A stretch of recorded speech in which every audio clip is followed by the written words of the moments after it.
768 और पहला ही पैरा। यहाँ पर सत्य धर्म का व्याख्यान चल रहा है और सत्य धर्म के व्याख्यान में बतलाया जा रहा है कि अत्यंत आवश्यकता है कि पहले व्यक्ति असत्य का त्याग करे और उस असत्य के 4 प्रकार के यहाँ पर विभाग बनाए गए थे, 4 प्रकार के भेद बतलाए गए थे कि वो असत्य कितना कैसा कैसा होता है। कर्कश, निष्ठुर नहीं, गर्हित, सावध्य, है ना, एक गर्हित और सावध्य, इसके 2 विभाग बनाए गए थे। तो उनको अपन को त्याग करना चाहिए। उसी बात के लिए आगे कहते हैं अत्र इदम अवधेयम यत् परिहत्कार परहितकारी वचनम व्यवहारम श्रवण कटु प्रतीतम अपि अनवद्यम एव। अर्थात जो वचन दूसरों के लिए हितकारी होते हैं वे सुनने में यद्यपि व्यवहार की दृष्टि से कठिन कटु लगते हैं किंतु वे अनवद्य ही होते हैं, वे निर्दोषी होते हैं। क्यों निर्दोष होते हैं? क्योंकि हितकारी हैं। तो हितकारी वचन और सुनने में कटु लग सकते हैं, अच्छे नहीं लग सकते हैं, कड़वे लगते हैं, लेकिन वे प्राणी का हित करने वाले होने से निर्दोष हैं, उनको बोलने में कोई दोष नहीं लगता। अतएव उक्तम च भगवती आराधना ग्रंथे, इस विषय में भगवती आराधना ग्रंथ की 359वीं गाथा में कहा पत्थम हृदयानिठम भी मानस सगणा सगणवासिस कड़ुगम वा असोहम कड़ुगम वा ओसहम तम महुवर विभागम हवै तस्य।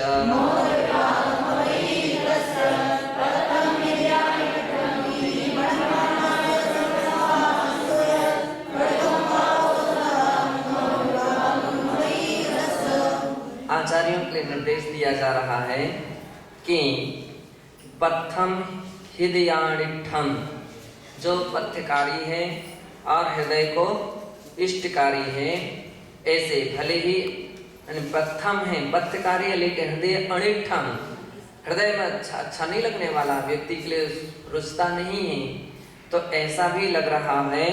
लेकिन भण्य मानस सगण वासिष्य, अपने गण यानी अपने समूह अथवा अपने शिष्यों के प्रति कहे गए ऐसे शब्द भी कड़ुगम व ओसहम तम महुर विभागम हवै तस्स, अर्थात वे कटुक औषधि की तरह, वे कटुक होने पर भी औषधि की तरह हैं, जिनका विभाग मधुरम हवै, जिसका विभाग क्या होता है?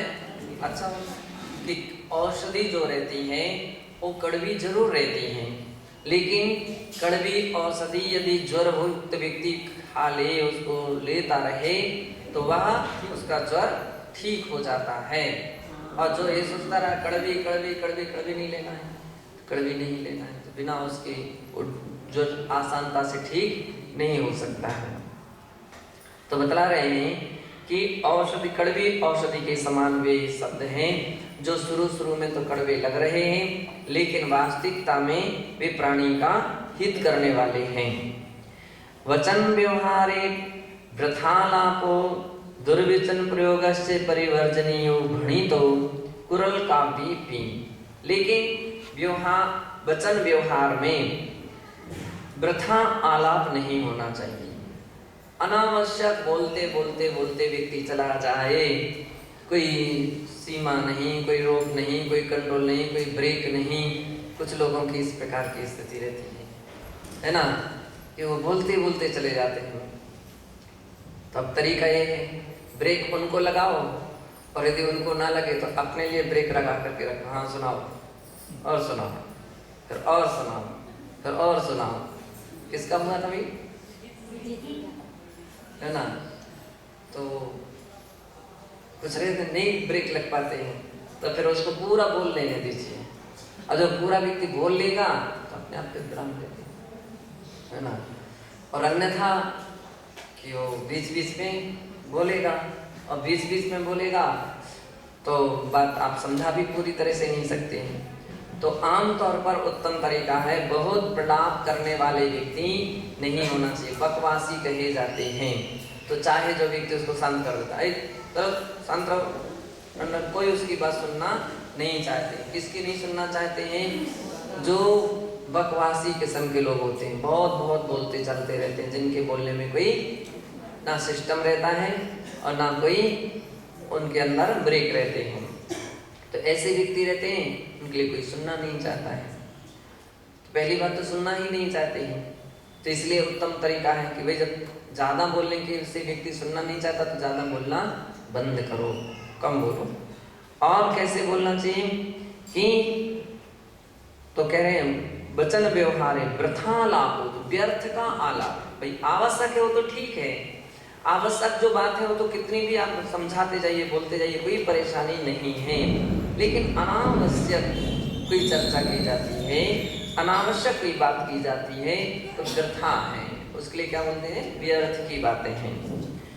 आप दुर्व्यचन प्रयोगश्च दुर्वचन, दुर्वचन जो खराब वचन है, जिन वचनों के सुनने से बोलने से आपस के बैर विरोध और अधिक बढ़ जाएं, बैर विरोध और अधिक खड़ा हो जाए, ऐसे वचन भी अमर्यादित जो वचन होते हैं, तो ऐसे अशिष्ट वचन होते हैं, वो नहीं बोलना चाहिए। ये वचन की मर्यादा है, बोलने का तरीका है कि कुछ लोगों के अंदर बोलने का कोई तरीका ही नहीं होता है। खाए जीभ तरुआ से भटक, अब हमने तो सांची सांची कही, तुम्हारी सांची ऐसी कैसी सांची, तुमने तो सांची कही, दूसरे में झगड़ा शुरू हो गया, तो ये कोई सांची कहलाती है क्या? व्यक्ति को इस बात के लिए परखना चाहिए कि सत्य भी बोलो, लेकिन सत्यम ब्रूयात प्रियम, वो आगे आएंगे सब बातें। तो कहने का तात्पर्य है कि इन सब बातों को सोच समझ करके बोलना चाहिए। कुरुल काव्य भी भणितव्, कुरुल काव्य में भी कहा है उचितम बुधचेद विभाति कुर्या कर्कश भाषणम परम नैव प्रथालापम यतोस्मात् वै तदुत्तमम्।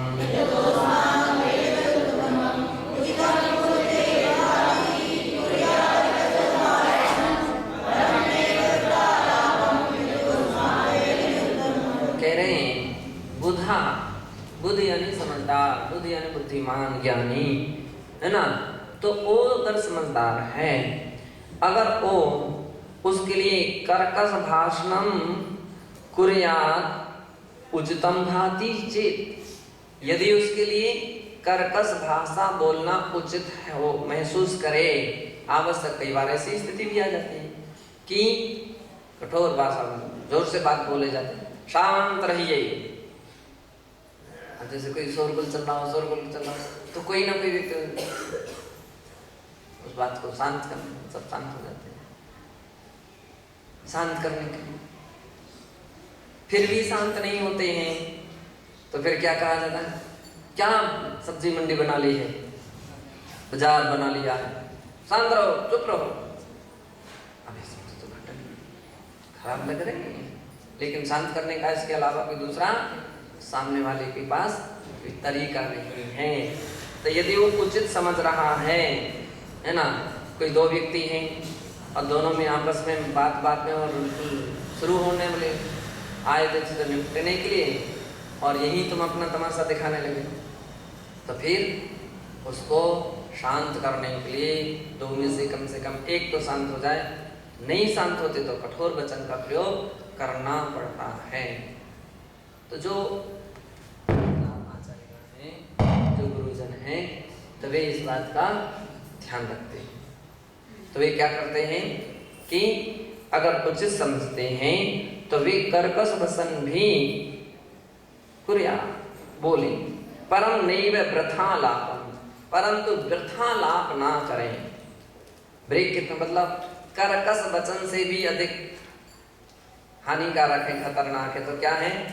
वृथा लाभ, व्यर्थ के। अब जिनके पास तत्व ज्ञान नहीं होता, अध्ययन नहीं, चिंतन नहीं, ध्यान में मन नहीं लग रहा, पढ़ने में मन नहीं लग रहा, तो अब वो बेचारा क्या करे? तो यहाँ से उठता वहाँ बैठता, वहाँ से उठा वहाँ से गया वहाँ बैठा, कहीं ना कहीं तो अब उसको समय पूरा करना है। कोई भी व्यक्ति आ गया तो बस तुरंत ही चिपके, बात शुरू हुई, क्या कैसा फलाना ठिकाना, क्या आवश्यकता है? कौन सा महत्वपूर्ण व्यक्ति है, कौन सी महत्वपूर्ण आवश्यकता है? तो अनावश्यक कोई आवश्यकता नहीं। कोई आपको कोई अर्जेंट काम था, मान सकते थे भैया ये पुस्तक वहाँ से उठा लाओ या वो पुस्तक वहाँ रख के आ जाओ, ये आवश्यक बात हो गई थी। किन्हीं को बुलाना था, उनको बुला के लाओ। कोई मान लीजिए कोई भी और भी कोई ऐसा काम था अपने करना हो गया, वृथा कोई आया और आया। अब जितने आते हैं उन्हीं से सबसे व्यक्ति, इनसे कभी उनसे कभी उनसे, ये व्यर्थ की बात है। ये क्या हो गई है? ये व्यर्थ की। ब्रेक आवश्यकताओं पर नहीं लगाए जाते हैं। ब्रेक किस पर लगाए जाते हैं? अनावश्यकताओं पर, अनुचित अवस्थाओं पर। कि ये जो इस प्रकार की स्थिति आप बना करके बैठे हैं, तो एक परिचय व्यवस्थाएं समाप्त करो। अति परिचिता अवज्ञा, क्योंकि जब तुम ज्यादा करने लग जाओगे तो कहीं ना कहीं तुम्हारी अवज्ञा या तो वो करेगा या दूसरा करेगा, या तो वो करेगा, वो सिर पर चढ़ना शुरू कर देगा। ज्यादा व्यक्ति से ज्यादा अवसर दिया, ज्यादा उससे बात करना शुरू किया, तो व्यक्ति फिर मर्यादा तोड़ देगा। अथवा दूसरी बात ये, ऐसी जब स्थिति होगी तो कोई भी गुरुजन होंगे अथवा अपने सहपाठी होंगे, उनको भी अच्छा नहीं लगेगा। तो भी भाई हमारा स्वाध्याय चल रहा, हमारी पढ़ाई चल रही, हमारी क्लास चल रही, अभी आवाज मत करो, टोक देंगे। हमको सामायिक करना, हमको जाप करना है, वो टोक देगा। कोई भी टोक देगा, चलिए उठिए यहाँ से भैया, चलो यहाँ बैठने की आवश्यकता है। अथवा गुरुजन, गुरु को मालूम चल जाएगा क्या आवश्यकता है भाई उन लोगों से, तो उसके लिए भी टोक देंगे। और क्या करें, उनके पास तो हर प्रकार के हथियार रहते हैं, तो सीधे से भी समझा सकते हैं और टेढ़े से भी समझा सकते हैं, तो ओ ब्रेक लग जाते हैं। तो क्या बतला रहे हैं कि वृथा लाभ कर्कश वचन से भी अधिक हानिकारक है। क्योंकि जो व्यक्ति व्यर्थ बोलने वाला पक्षवादी होता है, वो क्या करता है? असत्य बोलेगा, उसकी भाषा में असत्यता आ जाएगी।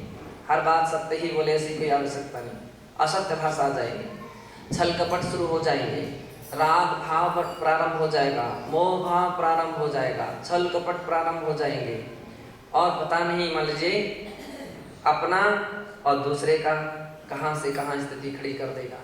तीसरा, कोई साधर्मी व्यक्ति जब इस प्रकार से कोई समाज का लोग आकर के देखेंगे तो वो भी उचित नहीं समझेंगे। क्या कैसे है, जब देखो तब भी बातों में हमने देखा, जब देखा बातें करते दिखे। तो दो प्रकार के लोग होते हैं कि किसी को देखो, अपन देखना भाई, जब देखो तब हम उनको पढ़ते ही पढ़ते देखते हैं, जब देखो तो उनको हम बिल्कुल अध्ययन ध्यान करते हुए देखते हैं, वे तो बोले तक भी नहीं बोलते हैं। प्रशंसा होती है उनकी, प्रशंसा होती है कि वे आँख उठा करके तक नहीं देखते हैं। और किसी की जब देखो हम उनको कभी पढ़ते हुए तो देखे ही नहीं, बात करते ही कभी कोई भी आता, कोई ना कोई देखते ही रहते, बात करते ही रहते। तो अभी क्या है, प्रशंसा है कि बुराई, निंदा है? ये निंदा हो रही है उसकी कि जब देखो तब वे चर्चा है, सारा संकेत करते, उनका मन तो पढ़ाई में लगते ही नहीं, पुस्तक तो खुली रहती है और वे देखते सो यहाँ वहाँ, पुस्तक खुली रहती है, वे सारे उनके यहाँ वहाँ चलते रहते हैं। तो सामायिक में तो नियम करके बैठे रहते हैं, लेकिन ये सारे उनके आंखें पूरी चलती रहती हैं, सारे चलते रहते हैं। तो इससे तो उसकी प्रसिद्धि किसकी हो रही है? बुराइयों की प्रसिद्धि हो रही है कि वो ऐसे भी हैं ऐसे। अपन को चाहिए कि अपने आप को ब्रेक रखें, कंट्रोल रखें। जब देखो रास्ते में चल रहे हैं, कोई आवश्यक बात पड़ जाए, बात अलग है, और आवश्यकता नहीं है, मर्यादा के साथ चलो, कम बोलो, इसमें आपका सम्मान है, मर्यादा से रहो। हाथ पकड़ करके चल रहे हैं, हाथ पकड़ करके। आम बच्चों के लिए भी कहा जाता है, जो छोटे के संग छोटे बच्चे रहते हैं उनकी बात मान लो, उनकी तो फिर भी एक बार चल जाए, बड़े बच्चों में क्या पूरा ब्रेक लगा जाते हैं। हम लोग जी जब कटनी में आए तो वही संस्कार थे, गले में हाथ डाल करके चलना। तो बड़े लड़के टोक देते थे, क्या शिष्टाचार से रहना चाहिए, अच्छी तरह से रहना चाहिए, गले में हाथ, क्या गले में हाथ डाल करके चलते।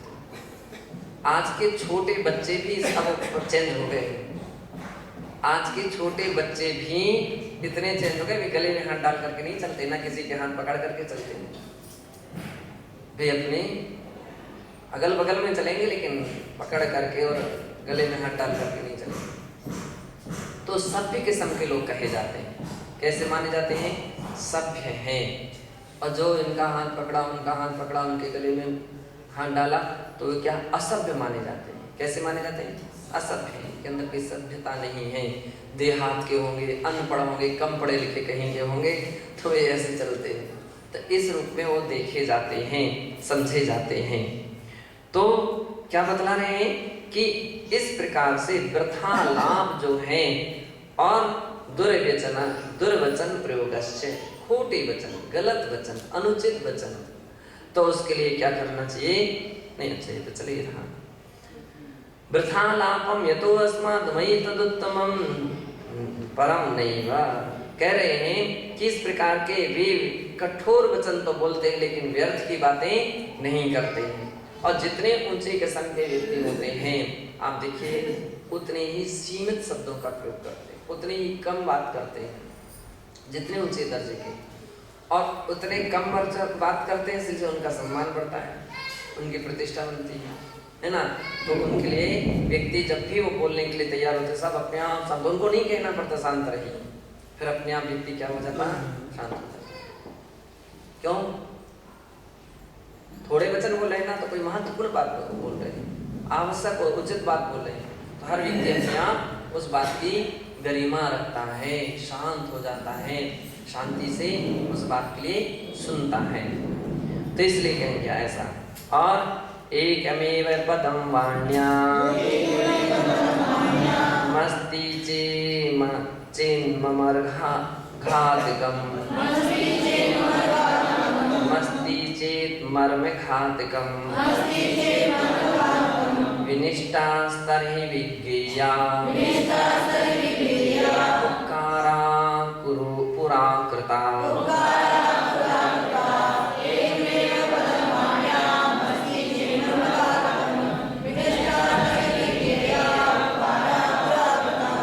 अब बतला रहे हैं, एकमेव पदम वाक्यम अस्ति चेन् मर्म घातकम। एक तो भला करने वाला नहीं है, हितकारी नहीं है, और मर्म घातक है, भला नहीं करने वाला है, मर्म घाती। कोई ऐसे शब्द जो हैं आपने क्या कर दिए? बोल दिए। विनष्टा तरहि विज्ञा उपकारा पूरा कृता। तो पहले की हुई जितनी भी अच्छी बातें हैं, सारे के सारे उपकार जो हैं विनिष्टा, समझ लीजिए वो सारा का सारा नष्ट हो गया है। ऐसा क्रूर काव्य में आचार्य महाराज कह रहे हैं। तो क्या होना चाहिए? अपन को जो भी बात बोलो सोच समझ करके बोलो, जो भी बात बोलो समझदारी से बोलो, विवेक से बोलो, कहाँ बोलना उचित है कहाँ नहीं। कोई व्यक्ति आया बाहर का, अब तुम उसके सामने अपने घर की बात सुनाने लग जाओ, आओ, उसको क्या पता है, क्या लेना देना है। उसके सामने किसी की यहाँ वहाँ की बात उखेड़ दो तो व्यर्थ का। तो या तो वो अप्रभावित होगा या आपको अप्रभावित अनुचित समझेगा कि कैसे है। तो बहुत सारी बातें हैं, इन सारी बातों के लिए वे व्यक्ति समझदार कहलाते हैं जो अपने विवेक से काम करते हैं। कोई बात आवश्यक है तो लिख करके भी दी जा सकती है, लिख करके भी दी जा सकती है। कोई बात ऐसी है कि जो आवश्यक ही पड़ गई, सांकेतिक दृष्टि से उसको ओपन किया जा सकता है, उसको प्रकट किया जा सकता है। संकेत से भी प्रकट किया जा सकता है। जो आम दूसरे व्यक्तियों के लिए अच्छी ना लगे तैसी बात को क्या संकेत से भी प्रकट किया जा सकता है। तो जो इस किस्म के लोग रहते हैं वो समझदार कहलाते हैं। अन्यथा तो बहुत ना समझी लोग संसार में सबसे अधिक उसमें भरे हुए हैं, ऐसा यूँ कहा जाता है। ना समझ लोगों से संसार भरा हुआ है। समझदार उचित रहते हैं, सीमित रहते हैं, लेकिन उनकी बात महत्वपूर्ण हुआ करती है। अवसर भी किसको दिए जाते हैं? समझदारों के लिए अवसर दिए जाते हैं बोलने के लिए। बाकी जो ना समझे तुम शांत बैठो, ये भी आपका काम नहीं है। अभी आपकी बोलने की आवश्यकता उनके लिए वहीं पर बैठा दीजिए, बैठो, चुप रहो, शांत रहो उनकी बातों पर, क्योंकि जाना परख चुके हैं। उनको हर व्यक्ति परखता है, समझता है कि व्यक्ति का कोई सोच विचार नहीं है, कब कहाँ कैसे पत्थर पटके और छींटे आए, तो उसको पहले बोलने के पहले जैसे वो बोलने का प्रयास करता शांत रहो, है ना। तो इस किस्म की स्थिति रहती है। तो अच्छी बातें हैं कि समझदार व्यक्तियों के लिए ही बोलना चाहिए, ना समझ व्यक्तियों के लिए नहीं बोलना चाहिए। लेकिन कर्कश जो मर्म घातक शब्द तो किसी को भी नहीं बोलना चाहिए। दग्ध मंगम पुनः साधु जायते कालपाकतः कालपाकमपि प्राप्य न प्रोहति वाक्षतम्।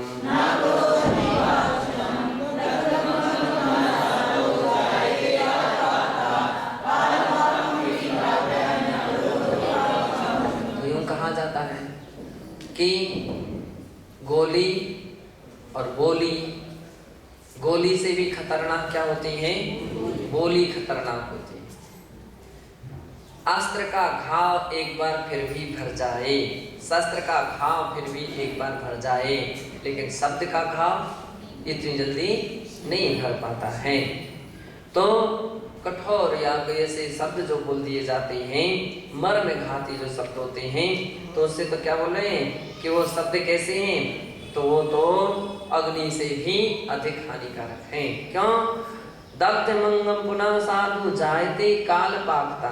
अगर कोई अग्नि से भी जल जाए तो समय पा करके ठीक हो सकता है, उसका वो घाव ठीक हो सकता है। किंतु कालपाकमपि प्राप्य न प्रोहति वाक्षतम्। किंतु ऐसे कोई दग्धकारी वचनों का बोला गया है, तो ऐसे वचन, ऐसे शब्द तो घाव उसका सदा हरा भरा बना रहता है। प्रोहति फिर से वो घाव हरा भरा बना रहता है, वो सहसा ठीक नहीं होता है। और कहते हैं विद्या विनय संपन्नः शालीनो गुणवान नरः प्रमादादपि दुर्वाक्यं न ब्रूते हि कदाचन।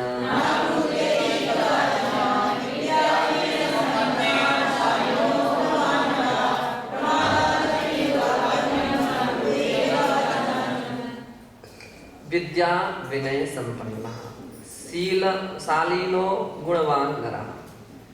विशेष करके उन लोगों के सम्मान दिया जा रहा है, उनको समझाया जा रहा है। कौन? जो विद्यावान हैं, जो ज्ञानवान हैं। क्यों? ज्ञानवान को अपन कुछ बात कहेंगे तो इस समझदार के लिए इशारा ही काफी होता है, और ना समझ के लिए डंडा भी कम होता है। समझदार के लिए इशारा काफी। विद्या अविद्यावान है और विनयवान है, विनय से संपन्न है। शालीनो और क्या है? शिष्टाचारी है ना, शालीन व्यक्ति है ऐसा। तथा शालीनो और क्या कह रहे हैं? गुणवान, गुणज्ञ है, उसके अंदर में अच्छे अच्छे गुण हैं ऐसे मनुष्य। प्रमादादपि दुर्वाक्यम ना ब्रूते ही कदाचन। वो अपनी यदि इज्जत चाहते हैं, अपना सम्मान चाहते हैं, अपनी प्रतिष्ठा, अपने गुणों की गरिमा चाहते हैं, तो फिर वो व्यक्ति भी भूल से भी अपने मुख से कभी दुर्वचन नहीं बोले, तो नहीं बोलता है। उस भी अपनी गरिमा को ध्यान रखता है, अपने सम्मान, अपनी प्रतिष्ठा का ध्यान रखता है तो दुर्व्यचन ना बोले। सपरहित वैणम वदति, और साधु पुरुष हैं तो बोलते तो हैं, ऐसा तो नहीं कि सब हमेशा मौन ही बैठे रहें, नहीं, वचन मुक्ति के समय जब तक रहते हैं तब तक मौन रहते हैं, लेकिन अगर उनको आवश्यकता पड़ जाए बोलने के लिए तो भाषा समिति के अनुसार बोलते हैं। तो सापरहित वैणम, स्वाहित और परहितकारी वचनों को बोलते हैं। स्वपरहितकारी वचनम वदति, स्वापरहितकारी वचन को वे बोलते हैं। भाषते कहते हैं, तत्सदुतुर्यो सच्चम धम्मो भवे, तस्य स्वापरहितकारी वचन भाषणम, भाषण कर्तु श्रवणस्य चतुर्था उत्तम सत्य धर्मो भवे। ऐसे स्व अपरहितकारी वचन को बोलने वाले जो श्रवण हैं उनके चौथा उत्तम सत्य धर्म होता है। यद वचनम स्वापर पीड़ाकारी भवति तद असत्यम एव भवति, और जो वचन स्व या पर के पीड़ाकारी होते हैं वे वचन सत्य भी होने पर भी कैसे असत्यम एव भवति, असत्य ही हैं। उत्तम से ज्ञानार्णवे, ज्ञानार्णव के 9वें अध्याय के तीसरे परिच्छेद और तीसरे छंद और 533 में प्रश्न पर कहते हैं, असत्यमपि तत्सत्यम यत् सच्च सासिकं वचः सावद्यं यच्च पुष्णाति तत्सत्यमपि निन्दितम्।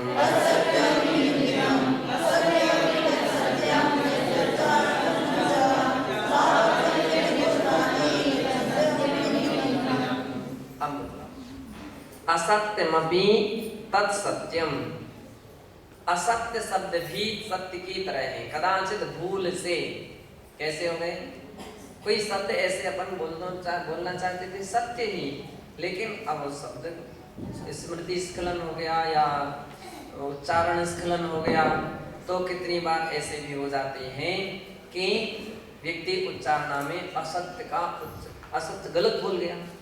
कोई गाथा बोलना थी, कहना यह था कि समय सार की गाथा में ऐसा कहा और मुख से निकल गया प्रवचन सार में ऐसा लिखा। अब चूंकि बात तो गलत है, मान लीजिए गाथा बोल रहे आप समय सार की को कह रहे हो प्रवचन सार, ये शब्द तो गलत हो गया, लेकिन वो गलत होने पर भी गलत नहीं है। क्यों नहीं है? क्योंकि अभिप्राय उनका गलत नहीं, अभिप्राय गलत नहीं था। कितनी बार नंबर गाथा नंबर कोई भी गाथा नंबर 35वीं गाथा में ऐसा कहा है और है 36वीं गाथा, तो अभी उसका स्मृति स्खलन है, अभिप्राय उनका गलत नहीं है। तो सबसे पहले असत्य कौन माना जाता? तो जिसका अभिप्राय असत्य है, जिसके अंदर में भावना में ही खोट छिपी हुई है, तो वो तो सत्य भी बोले तो भी वह सत्य है। तो यहाँ पर क्या रहे, असत्यमपि तत्सत्यम, उसका असत्य भाषण भी सत्य ही है। कितनी बार ऐसी भी परिस्थिति आ जाती है, ऐसी ही परिस्थिति आ जाती है कि जिसके पीछे हितकारी भाषा भावना छिपी हुई है। कोई रोग बीमारी व्यक्ति है और बहुत बीमार है, बहुत अस्वस्थ है, और मान लीजिए उसके लिए किसी वस्तु का निषेध किया गया है कि इस रोग के लिए या इस बीमारी के लिए ये वस्तु नहीं देना चाहिए, अब वो सामग्री नहीं देना चाहिए, वो निषेध किया गया, और हो सकता है कि वो बीमार व्यक्ति उसी को चाहता है, तो क्या कह दिया जाता है, अब वो नहीं है, वो तो खत्म हो गई। कुछ भी इस प्रकार की बातें बना करके उसको, अब माँ है या गुरु है या कोई भी उसके हितकारी व्यक्ति हैं, तो असत्य उसके सामने तो असत्य नजर तो यही आ रहा है, देखो झूठ तो बोल रहे हैं, रखी तो सामग्री और झूठ बोल रहे हैं।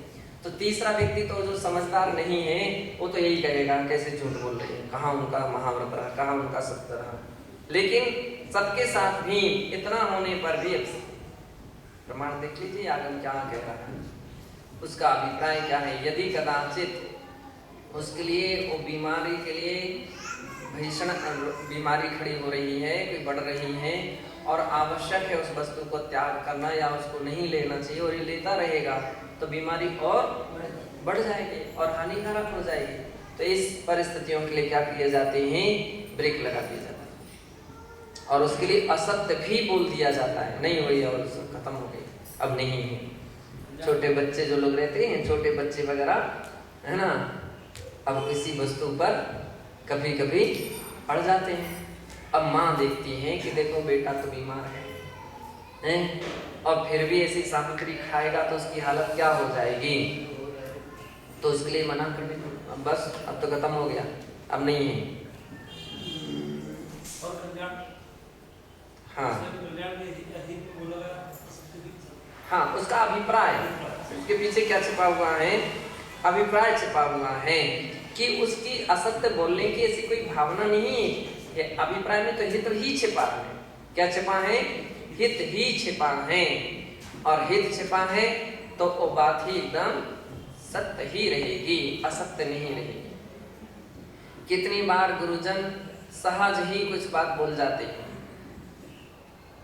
और वो बात घुमा फिरा करके देख लीजिए। उत्पीलक गुण आचार्यों का होता है। उत्पीलक गुण का अर्थ यह है कि दूसरे के अभिप्राय को प्रकट करना। अब किसी के अंदर में छल कपट करने वाला कोई शिष्य हो, छल कपट करने वाला हो, बात को छिपा करके रखने वाला हो, बात को दबा करके रखने वाला हो, अब निकलता नहीं है तो कुछ ना कुछ उपाय तरीके, तो कोई ना कोई कैसे तरीका निकालते हैं, कोई ना कोई उपाय ऐसा निकालते हैं कि जिससे वो बात अंदर की उसकी बाहर आ जाती है। उत्पीलक गुण के धारी आचार्य होते हैं। आचार्य का लक्षण उत्पीलक, तो उसमें कभी कभी ऐसे शब्दों का भी प्रयोग किया जाता है। क्यों जी, आप वहां क्या कर रहे थे, किससे बात कर रहे थे, कहाँ? नहीं नहीं नहीं महाराज, अरे हम खड़े थे वहां, आपको पता है हम छत पर खड़े थे। हम ऐसे कोई बात नहीं करते हो, तो सामान्य ऐसे मिल गए थे वो रास्ते में, तो हमने ऐसे कुछ किया। अब बात पकड़ में आ गई कि नहीं? हम जा रहे थे, वे आ रहे थे, वो कहीं इतना ही पूछ ले, ज्यादा हम कुछ नहीं पूछा था, पूछा तो था, हाँ पूछा, बात तो ही। अब फिर वो कुछ ना कुछ ऐसे पॉइंट निकाल लेते हैं, है ना, वो सब सुना गए, ऐसी ऐसी बात हुई थी, आपके पास आए थे, हाँ सुना गए, हाँ। अब ऐसी बात हो गई थी महाराज, थोड़ी सी ऐसी बात हो गई थी, वैसी बात हो गई थी, वो कहीं फिर वो क्या करता है, वो सब उगल जाएगा, सारी की बात है। तो वो आचार्यगण तो कला इस प्रकार का उनका गुण है, वो गुण उनके अंदर होना ही चाहिए। उस गुण के माध्यम से वो क्या कर देते हैं, बिल्कुल सत्य निकलता है। आंखें नीचे भी बोल दें तो भी वो बात, हम लोगों का तो सोचना रहता ना कि 70% हम लोग विश्वास के साथ कहते हैं, केवल आत्मविश्वास पर। आप कहाँ हैं कहाँ नहीं है हमने ना देखने जा रहे, ना पहुंचने जा रहे, ना किसी से किसी ने शिकायत की, लेकिन यदि हमारा मन बोल गया क्यों आपने ऐसा कर रहे थे, 70%, 30% मिस्टेक हो सकती है, लेकिन 70% बात सत्य निकलेगी कि हाँ क्यों जी आपने सामग्री बिना पूछे ली। अब वो कहीं ना कहीं, चूंकि हमारा आत्मा बोले ना, हमारा मन बोला, मैं वस्तु निकाल करके दे देंगे, देखो ये वस्तु रखी, और कह देंगे सामान लिया कि नहीं बिना पूछे, हाँ वो रख गए थे, वो खुला हो गया तब निकल, कहीं ना कहीं से। तो कहने का तात्पर्य है कि इस प्रकार के परिस्थिति में क्या उनके असत्य बोलने की भावनाएं नहीं, सत्य ही बोलने की अभिप्राय में उनका क्या रहता है, सत्य ही रहता है। लेकिन फिर भी ऐसी परिस्थिति में तो एक तो भूल करके अथवा दूसरी उसकी हित के लिए कोई मान लो उसकी कोई छल कपट कर रहा है, कोई व्यक्ति गलत बोल रहा है, तो उसके सत्य को प्रकट करने के लिए कभी ऐसे प्रयोग भी किए जाते हैं। असत्यमपि तत्सत्यम यत् सच्चा शासकम वचः, तो कह रहे हैं कि जो वचन जीवों का इष्ट या हित करने वाला है वह असत्य भी हो तो भी सत्य है, सत्य है। और सावध्यम यच्च पुष्णाति तत्सत्यमपि निंदितम, और जो सावध्य का पुष्टि करे, जैसे अभी हमने बतलाया, सावध्य की पुष्टि करे, ना मर्यादा, ना सोच, ना समझ, और तुम सत्य भी बोलने लगे हो तो भी वो असत्य ही है। कैसा समझो?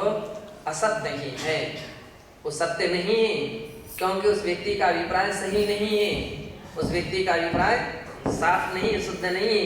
कुछ लोग ऐसे रहते हैं कि बस आए और आग लगा करके चल दी सारी शांति, सारा आनंद, सारी खुशी, सारे प्रेम वात्सल्य, और उसमें तुमने फूंकी और चल दिए।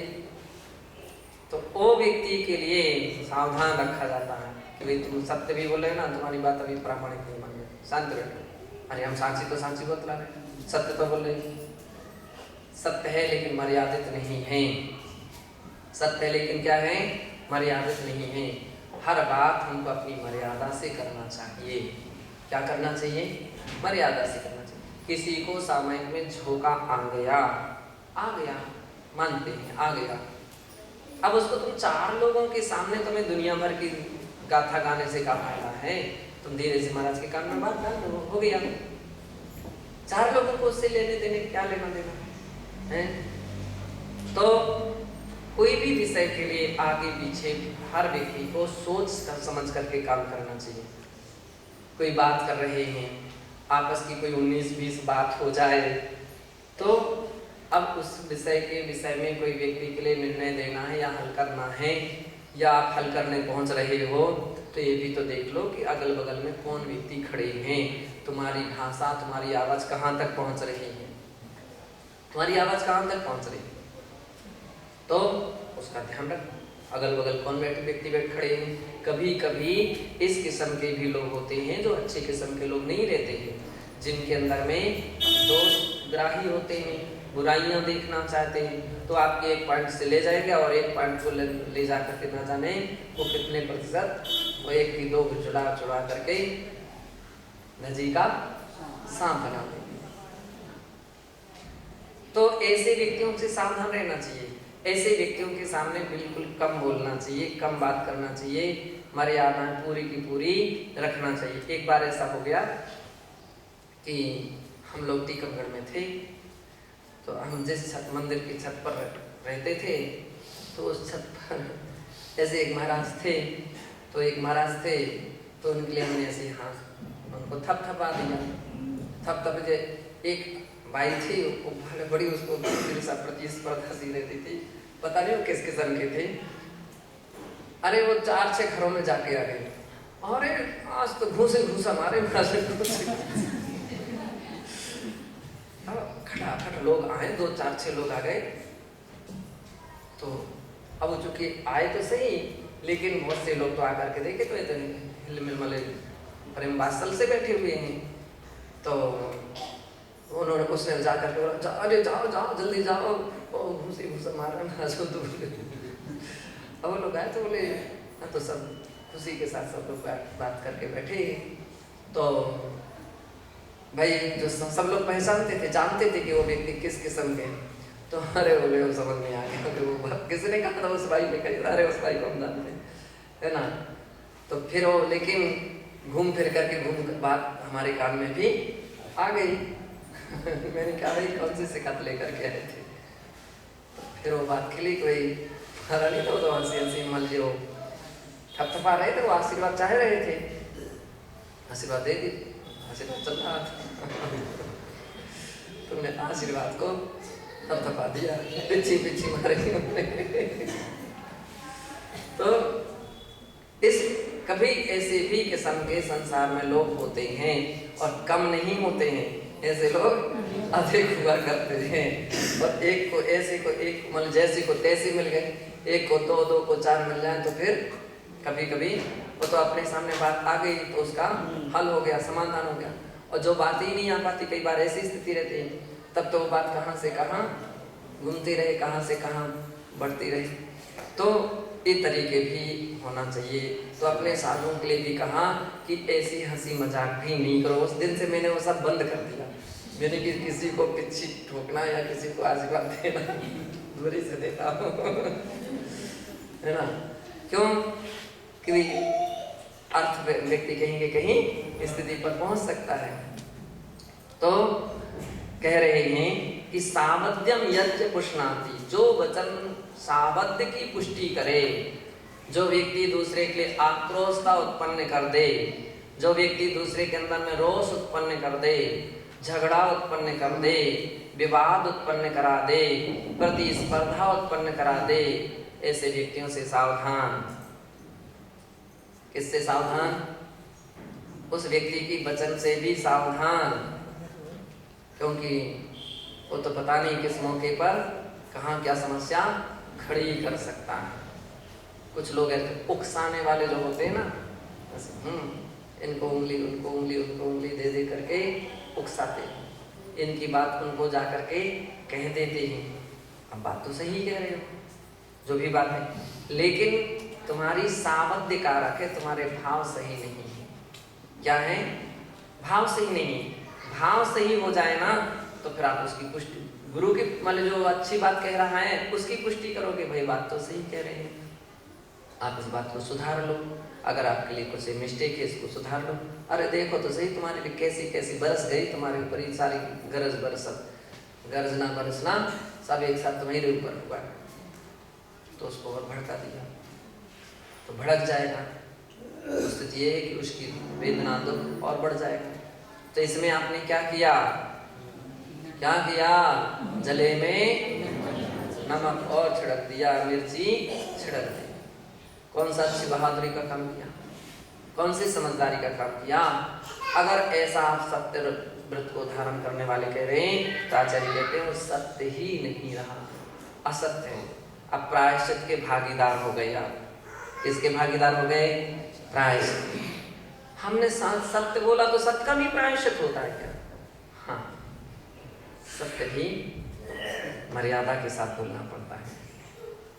अगर वो मर्यादा ना रखी जाए तो फिर वो घातक हो जाता है, वो प्रायश्चित का स्थान बन जाता है। तलवार चलाना अच्छी बात है, किसके लिए? योद्धाओं के लिए, लेकिन सावधानी से चलाई जाती है। ऐसा ना हो कि उससे तेरे हाथ पैर पर लगे या तुम्हारे ही पक्ष के लोगों को लगे, है ना, तो ऐसे नहीं हो जाते हैं। तो उसके लिए कहा जाता है या तो अभी तलवार चलाते आए नहीं, उसके लिए स्वीकृति नहीं दी जाती। और संत साधु मार्ग में भी इस किस्म के लोग रहते हैं, उनके लिए ब्रेक लगाई जाती है और आम प्रसिद्धि कर दी जाती कि ऐसे लोगों के विश्वास मत रखना, ऐसे लोगों की बातों पर जब तक कोई क्लियर ना हो जाए तब कोई उस पर विश्वास नहीं रखना। क्यों? ना जाने वो कहाँ से कहाँ स्थिति खड़ी करते रहे, तो उसके लिए सावधान होना चाहिए। सावध्यम यच्च पुष्णाति तत्सत्यमपि निंदितम, बतला रहे सावध्य वचन है वह सत्य भी क्यों ना हो तो भी वो निंदित है, वो असत्य ही है, ऐसा जानना चाहिए। उपास का अध्ययन च समर्थितम, उपास का अध्ययन के भी 28वीं गाथा श्लोक के 377 श्लोक में इस बात का समर्थन किया गया है। उसको पढ़ नमो हरियंताण नमो सिद्धाण आदा प्राणिक स्वाध्याय निष्ठा प्रक्रियायां गुरुवाचार्यानुक्रमेण सकल कर्मांशयार्थं पूजा वंदना स्तव समीपति